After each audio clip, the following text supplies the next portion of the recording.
everyone, Jason at Ladder Alliance. Today we'll be talking about feeding line. This works in conjunction with the Stackman that we have showed in the last video. They work hand in hand and they work beautifully together.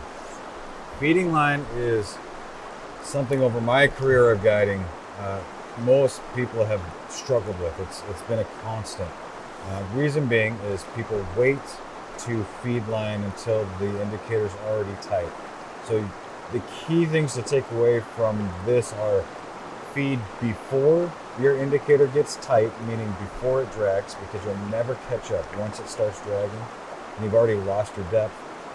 And then rod control and hand control, it all kind of works in conjunction. So in the beginning it's going to be a little bit like patting your belly and rubbing your head, but give it a little practice, they'll all work together and you will catch more fish on the indicator.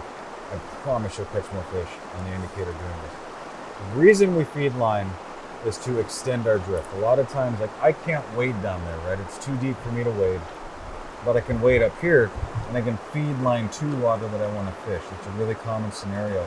If there's, let's say there's shrubbery or a tree or something, we can feed under those things.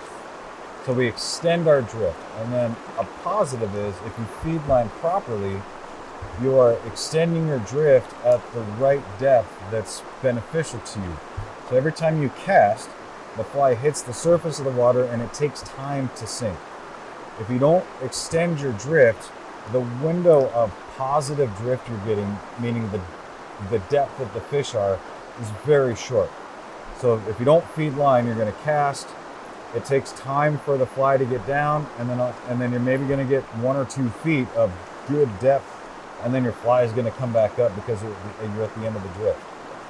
By feeding line, we still have our fly, when it hits, it still takes time to get down, but when we're feeding line, we're extending our drift into positive depth, right? Meaning like we're going to show it to more fish at their level by extending our drift. All right, so how this looks, we're going to make our same lob cast, turd cast, whatever you want. Make that big mend up front. So this is key. We have water, and if we're in fast water, that's going to be even more crucial. We're going to use our control system. Keep your fingers over your line. You're going to pick up line, drape it so it's off of the water, and then literally all you have to do is just wiggle the rod tip, right, and it comes out. What I tend to do is drape it, and then I'll make little mends upriver. That's probably a fish I just missed. Let's see. No. And pop the line up, make a really big mend, and then take the line in your hands and then just wiggle the rod tip. I start high, wiggle down. It tends to just go out fast that way. But the key is you want to do it before it gets tight. That's why you have to wiggle the line out.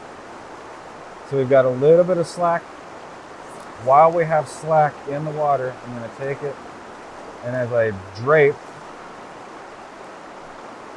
under my fingers, grab the line, bring my hands together, feed line to my hands, under the fingers again, grab more line.